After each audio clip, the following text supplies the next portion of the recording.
Welcome back to Profi Plays. I'm Profi, and we are back here in my garage with it snowing outside, so I'm wearing a jacket. Um, because it's a Sunday afternoon that I'm recording this, and my kids are playing inside, and it would not be ideal recording situation. So, this is where we are. That's what it is. Yep. In any case, right, so last time when we were playing Shadowdark, we left with our party, Sage and company, left the Tunnels of Doom, right, and now they have a few stops they have to make. My goal at this point, right, is I want them to find some place they can do some carousing because they have a bunch of stuff that they want to sell, and then they can take some of those winnings or whatever, right, the money that they have, right, and use it for some carousing, which is going to benefit them in terms of XP. And remember, their goal here at this point is to level up somewhat so they're better able to handle when they go looking for the Hammer of Laios, which the wizard or sorceress Ophelia, that is Sage's mentor, right, is very interested in because we know that Laios was a wizard who is now maintaining some of his power as a ghost. Very interesting to wizards. Okay. All right. Now, I know, of course, that Laios is also creating problems, but he's not particularly directly interested in Ophelia or her people. He was more interested in people that are no longer with us. So we don't have to worry too much about that, except to know that over here there's bad stuff happening. That's about what we need to know about that. All right. So for now, though, we are leaving the Tunnels of Doom, which are right here on our map. Now, we have a couple important stops we have to make because we had some agreements. So one agreement we had was that the Abbey right here, right next to us, right, they lent us the priest Ishana, right, in exchange, right, for 10% of, in effect, for tithe of anything that we um, got. Right. So when I added it up, we got roughly 200 GP worth of loot. So it's going to make sense for us to go here and just drop off 20 GP. Now, at the moment, we're still lugging this loot around, but I suspect, right, the Abbey is not going to be that interested in the loot itself. Right? Nothing here was anything that jumps out as something that an Abbey would want. I mean, I have things like Shard of Emerald or something like a Chip of Emerald. That's nice, right? But that's not something they specifically would want, right? So that being the case, rather, I'm going to. We do have a couple of our party members do have some significant gold still on hand, so they can just hand 20 GP, knowing they'll get it back. Or once they get somewhere, they can actually sell the stuff that they have. So that is one stop we have to make. The other stop we have to make is up here at the castle. What is it called? There's like a little light something or other. Name of it. Let me look that up. Okay, it's Light Hook. Light Hook. I knew it was Lord Bree. Right, so the Goblin Lord, Lord Bree, here also lent us a couple of our party members, again with the agreement that we would pay 10%. Right, so we owe him an additional 20 GP as well. Now he might possibly be interested in some of the stuff that we have, so we could unload that way. We'll have to see kind of how that goes. Then after that, we need to get to a city where we can do some carousing. Now I notice here we have this city that is not too far away, so I think that's what we're going to do. So lots of travel today. We're moving from here to here, then from here to here, then from here up to here, and we're going to see what we run into along the way, if anything.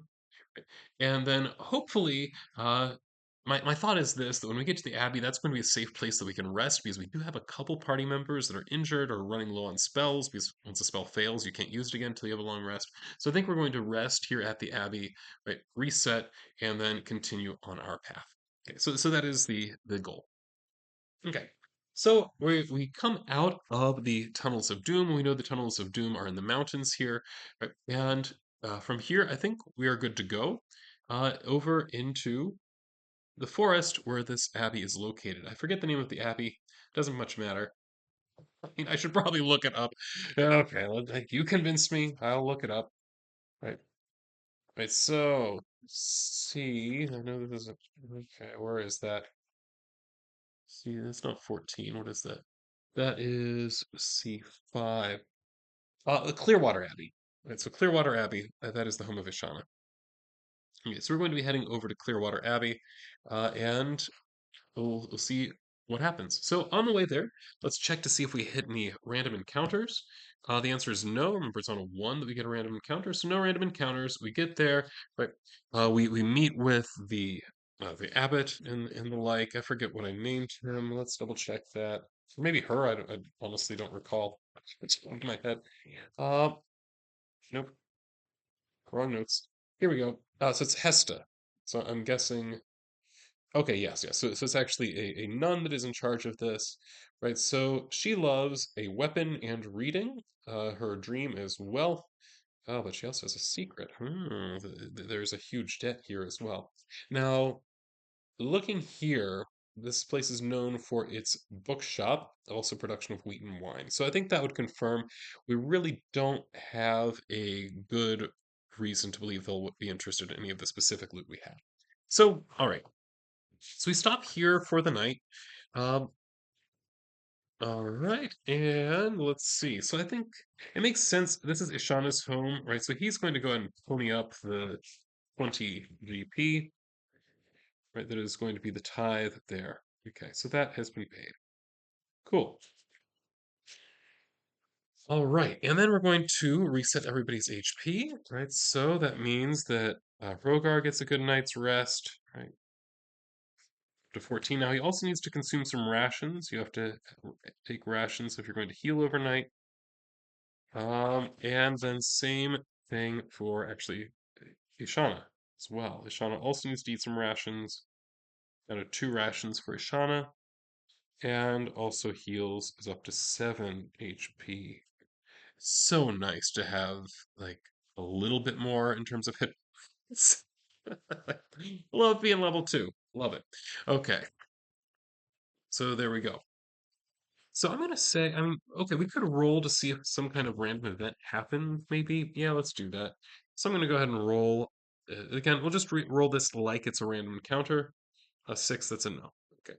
All right, so we can then continue on our way from here. We're going to take a path this direction, so let's kind of just follow this path here. So we'll go north and then head to the northeast. So we're going north then to C1, right here.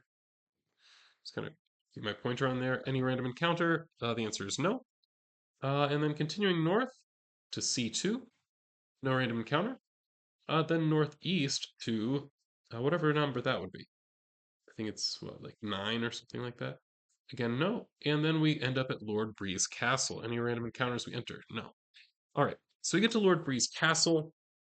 There's going to be several hours, right, that we're traveling. I think it makes sense. These are 1 mile hexes, right? So we're traveling pretty quick. We're not really exploring, right? So it makes sense to me. We could probably easily travel maybe 3 of these in an hour or 2. Okay, we do have a halfling, right? So this is maybe like a 2.5 hour trip. So it's not even midday by the time we get to Lord Breeze Castle.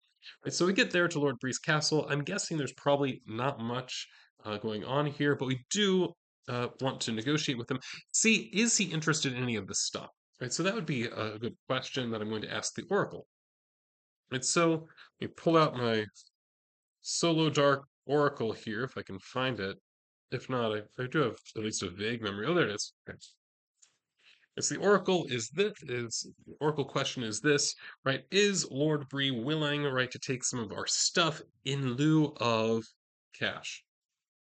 14 is a yes, it's a plain yes, no buts or about it. Yes, he's very willing to take some of the stuff. So when I look at the stuff that we have, um, I think the most likely thing he'll be interested in, we have these warhammers. Right? We have a matching set of 3 warhammers. So I think it makes sense. We'll say, hey, we'll give you 2 of them, you buy the third one. How about that? And I suspect he might be willing to do that. Let's go ahead and we know that Rogar, who was lent to us by Lord Free, is charismatic. So let's say he's going to try to do the negotiating here. Right. So let's go ahead and roll that. Okay. Let's see. 6, 10. It's probably not successful. The way that I'm thinking about this is that maybe he'll say, you know what, I will take the hammers, but I have to have all of them. And I am actually willing to do that because that unloads some significant stuff. All right, so yeah, just sacrifice 10 GP from this. Do you like the shaking of the camera as I race? It's fantastic. All right, that's the reason you tune in for my shaky cam. All right. In any case, So that is what we did there. So Lord Bree is satisfied at the moment. And we've also now established with both of these, we are going to be true to our word that we will, in fact, if we say we're going to do this thing, like providing them with whatever the stuff happens to be, we will, in fact, provide them with that stuff. In this case, that happened to be Warhammers for one and money for the other. All right, so that means we're down to, okay, it was a total of, before it was 197, I believe. Yeah, so we actually only have 167 worth of stuff. Just want to make a note of that for myself. All right, so we have 167 GP worth of stuff, and we are going to be traveling from here. I will travel kind of through the countryside. We're in the plains now, so it should be pretty fast going as we move up here. A couple landmarks possibly we could run into as we head to this town. Once we get to that town, we'll talk about what that town is like. Okay, so first, here, any random encounters? No. Here, any random encounters? No. And then coming to the town, any random encounters? Yes. Okay. Well, to inform this, since we just had a random encounter, oh, let's see. Where's my random encounter table? I use the random encounter table, from the sandbox generator. If I can find where I put that random encounter table. I had it in here.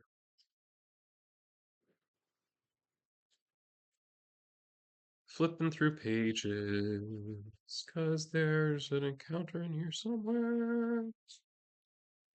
Alright, it's not here. None of those. Alright. You can set it somewhere else. No, it's not there. Huh. Where did I put it? Oh, it is probably underneath the map. Yeah, yeah, there it is. Here's my random encounter table. Ha. Okay, random encounter. So we are here. Now it says when a random encounter happens in the wilderness, you should roll 2d6, is what it says for here. We're not really in the, well, you know what? We're not yet in the town, I think. So, yeah, I'm going to say it is technically in the wilderness outside the town. We are in the plains. So let's go ahead and roll. It's a 2d6 roll, and I only pulled out 1d6. Let's pull out a second one. Okay, 2d6. We're going to put it 7. 7 indicates this is an NPC. All right, so it means more or less friendly NPCs who at first glance do not belong to a faction are encountered. So I need to know something about these NPCs. So I need an NPC generator. That'd be a really good thing to have up, wouldn't it? Okay, so do I have my NPC generator from the sandbox? I don't think I do. I might have to pull that up. Yeah, this is all about settlements, and this one is all about like biomes and the like. Yeah.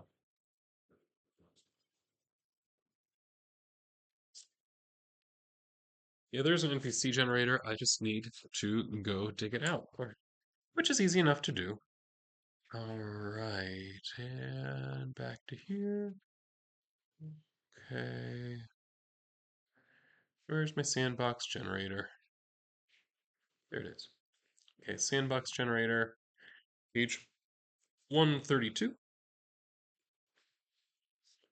Maybe if I can.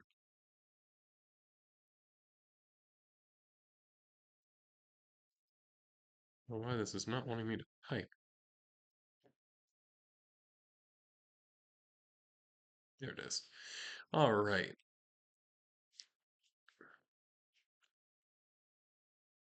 So we have an NPC here. So let's go ahead and roll for them. Okay, first thing we need to do, find out what their first name is.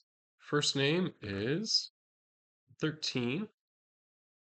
13, that would give them the first name John. Last name. So it's John who? John Burroughs. So we come across a man by the name of John Burroughs. And what is John Burroughs' occupation? 58. So John Burroughs is a mercenary. Okay. I'll tell you a little bit more about John Burroughs. So let's see, I need to roll a d8 and then a d10, it says. So his clothes, right, are groomed.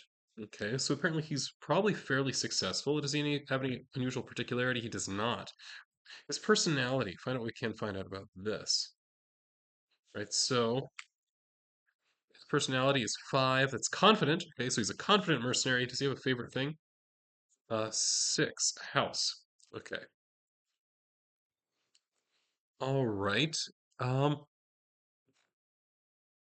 so that's interesting. So we have here, right? So we come across a mercenary, right? So this mercenary, uh, I assume that he's going to be, relatively, strongly built, and he's apparently very successful. Right? He has a well-groomed appearance. Right? He doesn't have any like obvious like his hair is a very conventional style. Right? He's not like wearing an earring or anything like that. He doesn't have any obvious scars, right, or anything like that. So he could be a relatively new mercenary or one that is exceptionally good at not getting hit. Which doesn't mean that he runs away. Right? Except he has this air of confidence, right, to him, so that suggests that he is successful in that way. Now we know that his favorite thing is a house. So what would that mean? To me, that suggests that he is probably returning home at this point, right? So he has been out adventuring, right, and so on, and now he is on his way back home. So I wonder, right, in this discussion, as you know, we meet. I assume here that he's going to be reasonably friendly to us. Right? I don't have any reason to believe that he is that I need to like roll on a reaction table or something like that to find out like, anything about him. Okay, so we'll just ask, right? So, what kinds of things does he do apart from his paid work, right? So let's just find out. Does he have a hobby? Does he have a hobby that is mentioned that he would mention? Gardening. Okay, so he definitely likes his home. My guess is he doesn't actually live in the city. He lives outside of the city. And what is his goal? Right? As we talk to him, he wants to move. He wants to move. He doesn't actually particularly like the place that he lives, right? So okay, so that is what he's trying to do. He's trying to make enough money that he can afford to move himself and his family. I'm going to assume that there's a family here. And does he have any secrets? We would know them, but no, he doesn't. Okay. So as far as we can tell, everything he is saying, he's being very honest with this. Now, I'm curious, right? How does he get along, right, with people here? His relationship with his peers, a 12, he is bullied. Okay, so that might be it. Right, so for whatever reason, the people in this town don't like him. Perhaps the people in this town don't particularly look fondly on the fact that rather than being devoted, right, as a member of this town, let me look up the name of this town. I'm pretty sure it's Barren Cliff, if I recall correctly. That's what I named it. Um, actually, what Sandbox Generator named it. I just didn't say no. Okay. All right. So here we go. Yes, so this is the city of Barren Cliff. It's not very it's big for a city in this world, right? So it's 2,000 people or so. And most of what happens here in this city is cattle breeding, hunting, metallurgy, and trade. That is most of what this is. Now, he, on the other hand, is a gardener. Right, so he is probably, I would guess, he doesn't go into town that much. He's kind of disconnected from that. Now, in terms of kind of the traits of it, characteristics, I have dry and narrow. Now, the name of it is Barren Cliff. So even though we are in the plains, I'm imagining here there's like a plateau or something like that, a fairly high one. Uh, that's why it would have a noble name attached to it. And this city actually is nestled at the bottom, right, of this cliff, but is built very close against it, so that say a lot of the dwellings and the like are actually carved out of the cliff, is what I'm imagining here. Now, the appearance, I'm told, is somewhat eerie. Right, so okay, so it's a little bit creepy as far as that goes. Standard points of interest. There's a blacksmith, some cemeteries, some churches, temples, some general stores, markets, stables, not tables, stables, a tavern. Okay, uh, some other special locations. Clearly, something happened here because when I rolled this out, we found out that there is an abandoned building. There's a burnt or a ruined building in some way. There's construction happening, and there's a market hall. All right. There are some kind of the buildings of interest here. Uh, there is an important one-bedroom apartment for somebody. Right? There is a brewery, a bookmaker, a locksmith, perfumer. There's an embassy. Right? I'm guessing this embassy is probably connected with maybe Lord Bree or something like that. Uh, That would make sense actually, because this town is actually allied with, right, Lord Bree and his castle. There are also sewers here, right? So uh, that means the hygiene here is exceptionally good for the time period. There's an auction hall, a guild house. These make perfect sense for some place that specializes in trade. There's also an observatory, which is a little bit more interesting to me, and a workshop, which makes sense they're doing metallurgy, and a military warehouse as well. In terms of defenses, as we approach the city, right, talking here, right, with John Barrows, notice it's a walled city. There are entrances on every side. Portcullis here, 100 guards, right? So a town of 2,000, right, has 100 guards, and it apparently is very well supplied. Okay, so that is what we know here as far as this goes. In terms of its disposition toward us, well, let's go ahead and check to see this. Okay, so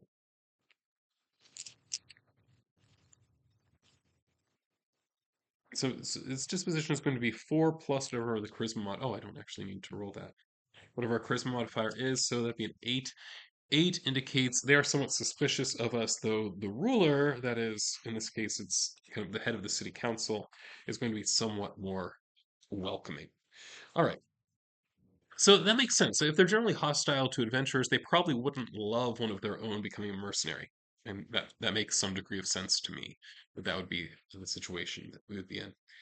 But at the very least, they're not openly hostile to us, right? So they will interact with us. I suspect that they'd be perfectly willing, right, to buy the stuff that we have, right? So we have 167 gold worth of stuff. So let's go ahead and sell that. Right? So we have the egg of the cockatrice, this beautiful piece of artwork, right, that we're selling, and that one could go to a collector or a merchant, I suspect.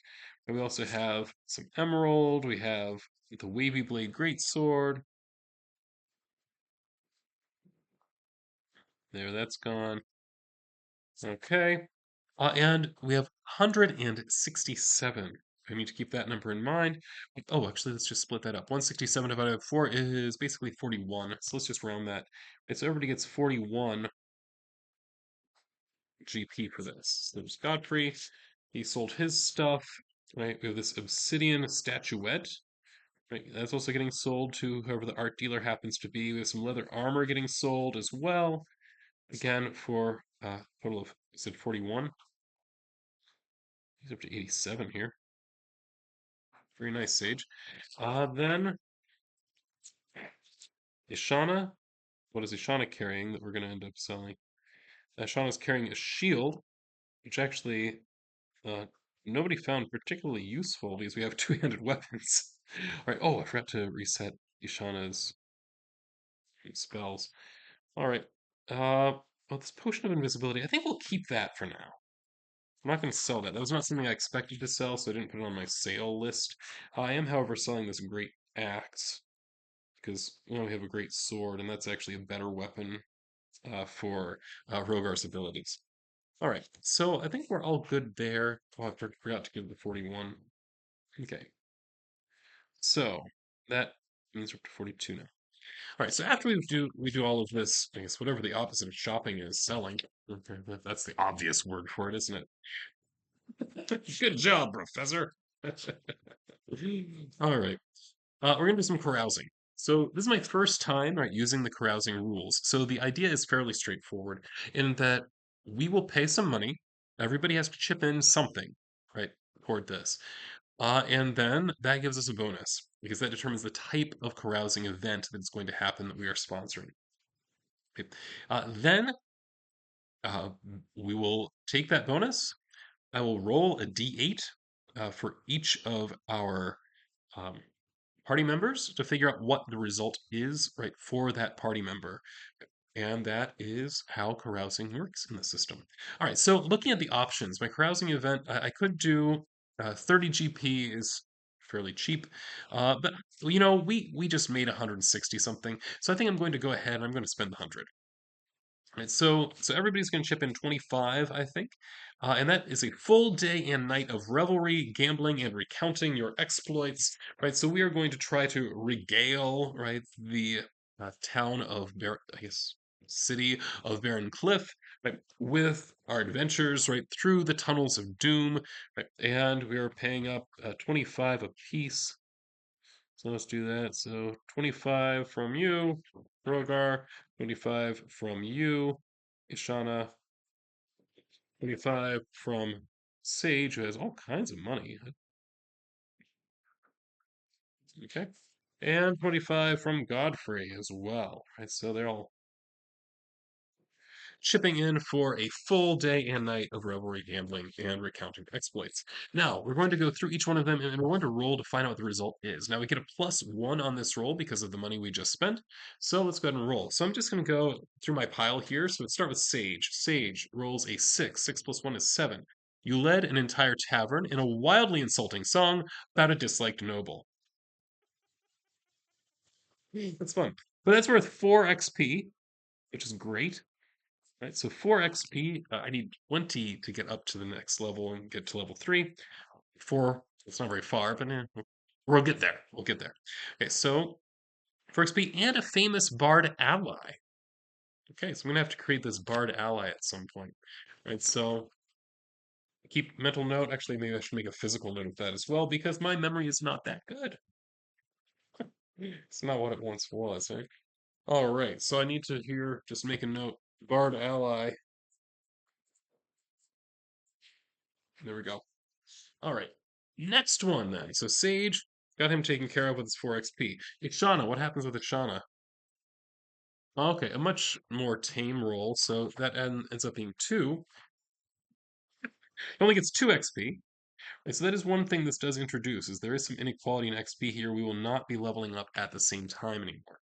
Right, so, or not necessarily. You're locked in stocks for 1d4 days and find 20% of your total wealth for setting a building on fire. I love it. So apparently Ashana had a little bit too much.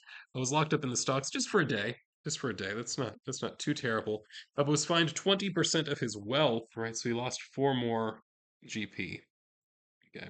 I'm by wealth I'm just gonna go by GP. I'm not gonna add up the value of every little thing that he's carrying.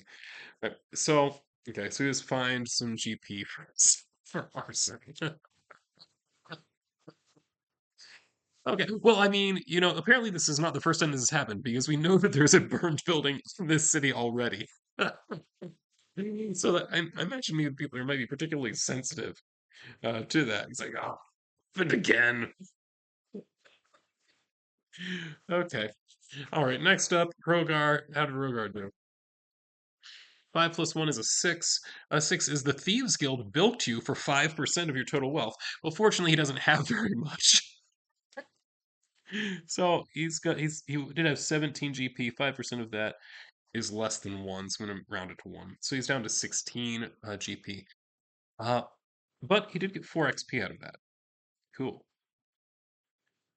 See, that's why you go carousing, is, hey, the XP is not bad. All right. Then Godfrey, our last one, right? So our human thief, let's see what happened with him. 3, add 1 to that. It's a 4. You hazily remember donating 10% of your total wealth to a glib priest. All right, so he gets 3 XP for that.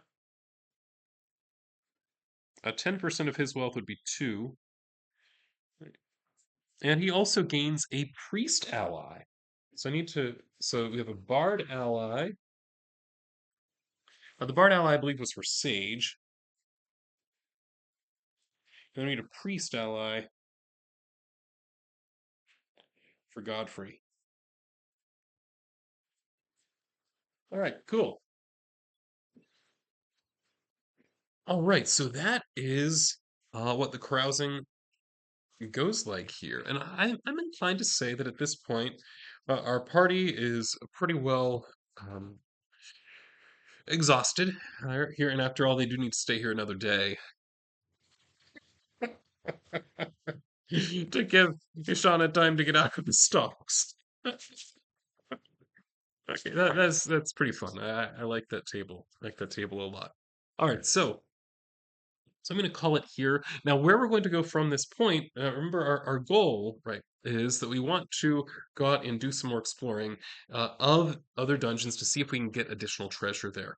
Now, we want to stay with dungeons that are not going to kill us immediately. That is going to be the goal.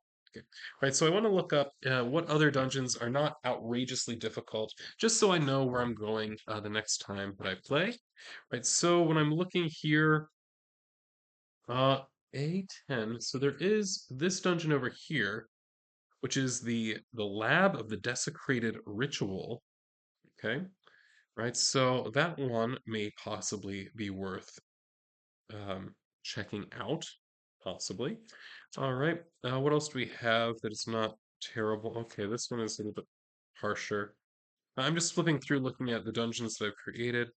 Let's see, the Studying of the Forgotten Sorcerer. That's the one we know. That's terrible. Yeah, that is quite difficult because that is where we had Disaster Strike before.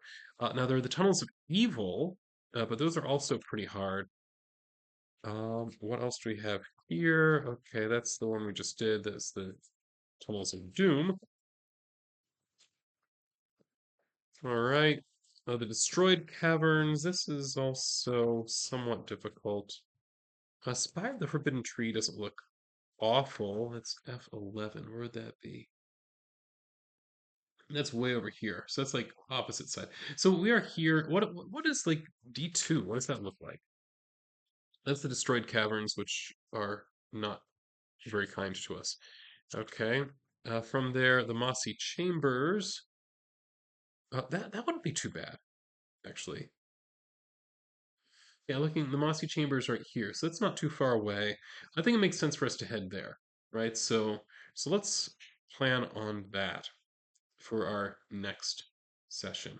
Okay, so I think that's it. So next time we're going to head toward the Mossy Chambers here in D4, and it's a fairly small dungeon. We should be able to get through it without too much problem. I think I'm going to have to do a little bit of shopping in between, just things like making sure we're full up on torches, for example. That way we're not shocked by not having torches when we get there. All right. So I think that makes for a good session. I'm happy with it. Good times, good times. Nothing quite like getting arrested for burning down Hafern. All right, or whatever it was. So this is Prof E then. Until next time, signing off.